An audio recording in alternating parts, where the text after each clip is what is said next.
Hi, this is Miss Park, and today we're going to be graphing sine x and cos x with transformations.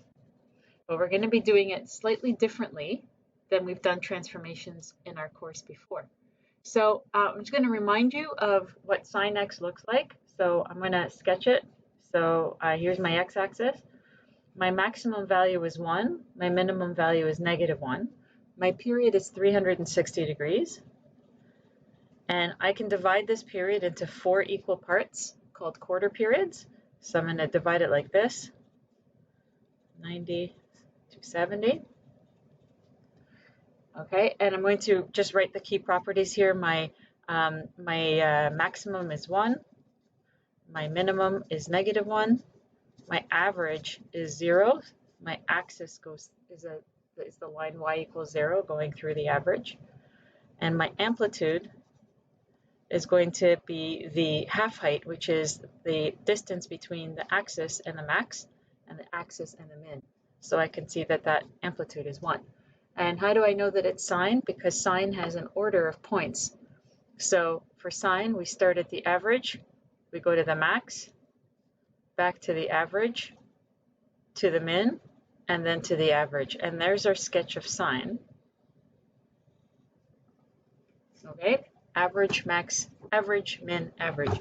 And how is cosine different? Well, cosine has all of the same properties. I would start the graph exactly the same, except when I put the points on, I'm going to start at the max. So I will go max, average, min, average, max. So that's how cosine will look different. So we'll practice that in a moment. But let me start with just sine. So this is your parent function, y equals sine x. So if I wanted to add a transformation, so let's say I said y equals 3 sine x, then let's remember what this transformation was. So back when we had our transformations, we saw that when we multiply the function, we multiply the f of x by something, that was called the a value, then that creates a vertical stretch. So if I was to take this function and stretch it vertically, all of these 1's would become 3, and the -1 would become -3.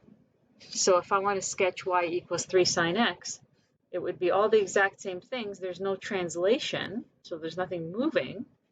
Here's 0, but my 1 would be stretched to 3, and my -1 would be stretched to -3. And since there's no translations, there's no reflections anywhere, then my graph still sits like this. And my period still goes up to 360 degrees. Break it up into quarter periods. Okay, and then average, maximum, average, minimum, average. And it's exactly the same graph,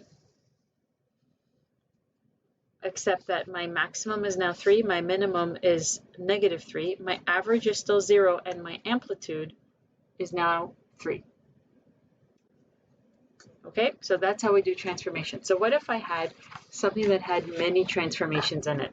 So let's say y equals -2 cosine 3 times x minus 30 degrees minus 1. Okay, so all of these transformations before. So I'm going to just review all of these. So we've already done the vertical stretch, so that would be here. If we have a negative in front, then there's also a reflection. Cosine is the other parent, right? So it doesn't look like this. It starts at the average, but same properties. This is a horizontal stretch by a factor of 1/3. This is a translation 30 degrees to the right, and this is translation one unit down. All of these things are going to affect the key properties. So we're not going to graph with a mapping rule, we're going to graph with the key properties. So let me do this in parts, and then we'll do it all together, okay? So I've already done the vertical stretch. Let me do a vertical reflection, vertical stretch, and cosine, and see how that goes. Okay, so let me graph y equals -2 cosine x, and let's see how it goes. All right, so what's going to be different is that the amplitude is going to be a 2 now. Okay, the amplitude is going to be the 2. So my average is still at 0. My maximum is 2. My minimum is -2. All right. The graph is cosine. So hold on, sorry. Let me start with my period. Okay, so there's no translation. There's nothing changing in the period. So this is my quarter periods. All right. And because I'm graphing cosine, I'm going to want to start at the maximum and then go down to average, min, average, and max. But this is a reflected cosine. Okay, it's a reflected cosine. So instead of max, average, min, average, max, I'm going to want to reflect all of those. So instead of starting at the average and going down, I will start at the minimum and go up. So instead of that, I'm going to have min, average, max, average, and then back down to the min. It's the reflection. So I'm going to have this, this, this, this, and this. And hopefully you can see that dividing the period up into 4 parts is going to help us to figure out where the points go. All right, so now we've done a couple transformations here in the front. We've done a cosine graph. Let's do a little bit more. Let's do it in parts. So suppose I had a cosine graph with a horizontal stretch. Okay, so I'm going to graph y equals, sorry for that. Okay, y equals cosine 3x. All right, so cosine 3x is saying that there is a horizontal stretch by a factor of 1/3. Okay, now if my original period is 360 degrees, so stretching it by a factor of 1/3 means I'm actually compressing it. I'm making it smaller horizontally. So instead of the period being 360, my period is now going to be 120. Okay, so therefore period is 120. And there's nothing else happening other than the horizontal stretch. So now I can sketch it. So let's go. My maximum is 1, my minimum is -1, but now my period is 120. Everything else is the same. So I'm going to take 120 and divide it into quarter periods. So this is 60, 30, 90. And since it's regular cosine and not reflected, I start at the max, average, min, average, max. Okay? All right, so that takes care of the horizontal. And the only thing now that's left, so I've done horizontal stretch, vertical stretch, I've done the reflection. Now we just have to do the translations. So suppose I do y equals cosine x plus 5. Okay, so regular cosine looks like this, but has a period of 360 degrees. There is no horizontal stretch here, so it will have a period of 360 degrees. But plus 5 means that everything will shift up 5. So my average, which was at 0, is now going to be at 5. So look, my picture is not changing, just what I'm labeling is changing. So now my average is 5. There's no vertical stretch, so that my amplitude is still 1. Okay, so the amplitude is still going to be 1. So my max, so here, let's go, average is now 5. The amplitude is still 1, nothing's changed. So therefore, my max is going to be 6, and my min is going to be 4. So I'll have a 6, and I'll have a 4. And if you want, the x-axis is way down here. Okay, but my graph is going to sit between here and here. Now there's no horizontal stretch, so I know my period is still 360. But I know that my graph will fit between this max and this min. So break it up into quarter periods. All right, and then graph. So cosine, so max, average, min, average, max.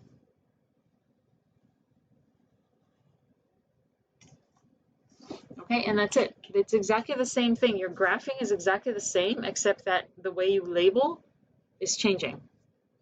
All right, let's do last transformation. Last transformation is a translation left and right. So let me go y equals, I'll use sine this time.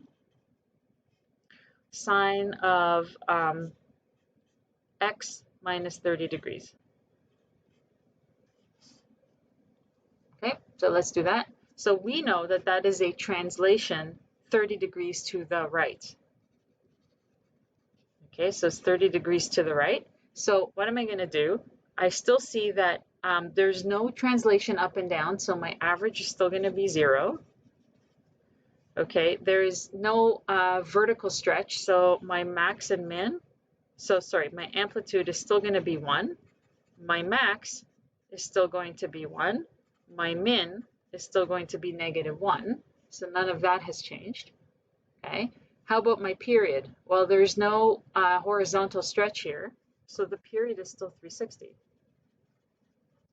So everything is the same except for this movement to the right. So let me start it. I'll start everything. So put the 0, put the 1, put the -1.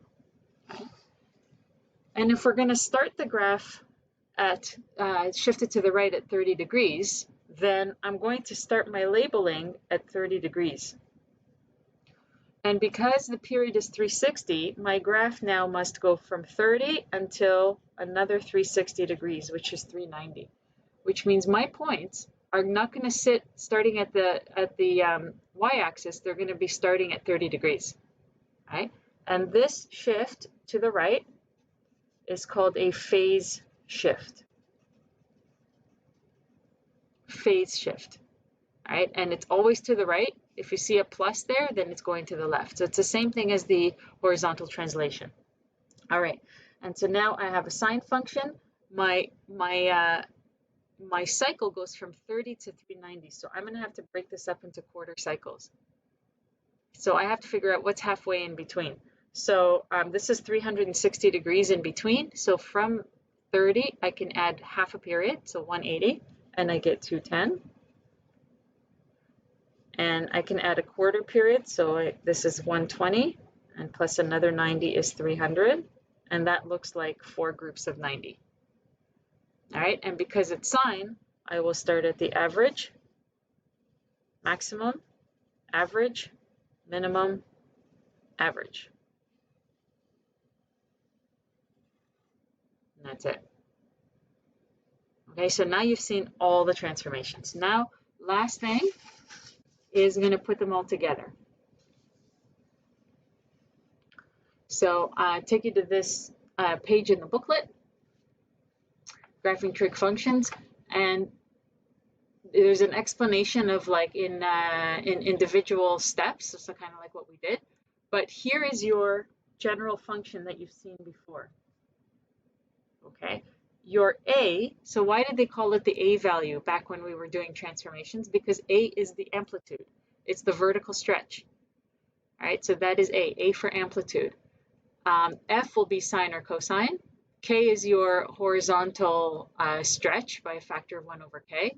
P is the phase shift. So this is why they call it the letter P, because it stands for phase shift. Right? We didn't know that before. And this one stands for amplitude. Okay, and Q is your translation up. So Q ends up being where your average is. All right, because if you're shifting up, then your average becomes, the 0 shifts up that many units, and that becomes your new average. Okay, and so this one over here will affect the period. So I'm just going to write all those things here. And now if you want, you can read this stuff over here that kind of that summarizes it, but I'll skip that part. And let's go to sketching these things. So because I already kind of started talking about this one, I'll do this one first, but you can practice with this one and the answers are on the back.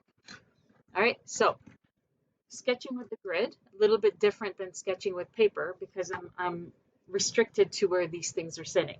But we're going to do it exactly the same way. So we have A, K, P, and Q, right? Just like before, only now we're going to use the properties and not a mapping rule.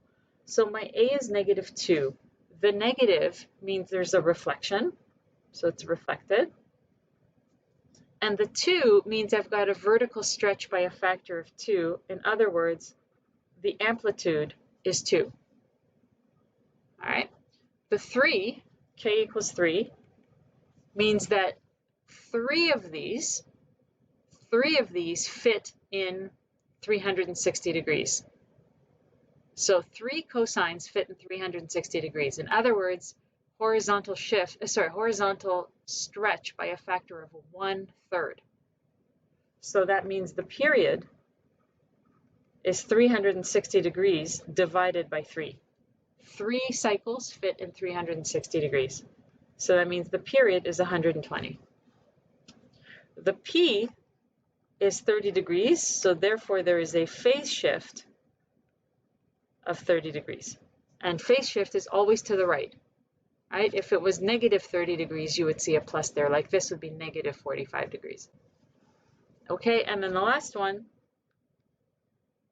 the Q is -1, which means my new average is going to sit at -1. The whole thing's going to go down -1. Okay, and so now I can start this. So I know that if my average is going to be -1, I know that my axis is going to be down here. So I can actually draw it. I can draw my axis down here just to give me a frame of reference of where this is going to sit. Okay, so there's my average. My amplitude is 2, which means that my half height is 2. So above the axis, 2 above the axis is going to be my maximum, and 2 below the axis is going to be my minimum. So my graph is going to sit between these 2 lines. Okay, next thing is I have a phase shift of 30 degrees, which means I shall start graphing at 30 degrees right there. And I'm only going for 120 degrees. So my length of my cycle is only 120 degrees. So I'm going to go from 30 and end at 150. So now look what's happening. Our graph of one cycle is going to fit between these 2 horizontally and between these 2 vertically. All right, so I've now figured out where they're going to sit. This 120 degrees will split into quarter periods. Each quarter period will be 30 degrees. So I'm going to have at 60 degrees, I'm going to have a line, at 90, at 120, and then at 150. And if you like, you can separate these with vertical lines to kind of help you place the points better. Okay, there's going to be 5 vertical lines that split the graph into 4 parts. Okay, and I'm almost done. All I have to do now is plot the points. It is a cosine, so it should start at the max, but it's also reflected, so it's going to start at the min. So the minimum value is down here, and it's on the first pink line. And from the minimum, I will go average, max, average, min. And that's it. And that's the graph. Okay. And there's this whole grid I could continue. Now it does say sketch 1 cycle, but I could continue because it's going to repeat. Every 120 is going to repeat because it's periodic. All right, notice there's nothing here, but you can repeat these points over here. Okay, so I'm just sketching 1 cycle here, but if you were asked to sketch through the entire thing, you would just repeat. Okay, and there you have it. Now you know how to sketch with all of the transformations. The next video will be given a graph, given this, can you come up with the equation? And that's going to be, again, using these key properties. Okay, please practice this. Thank you. Thanks for watching.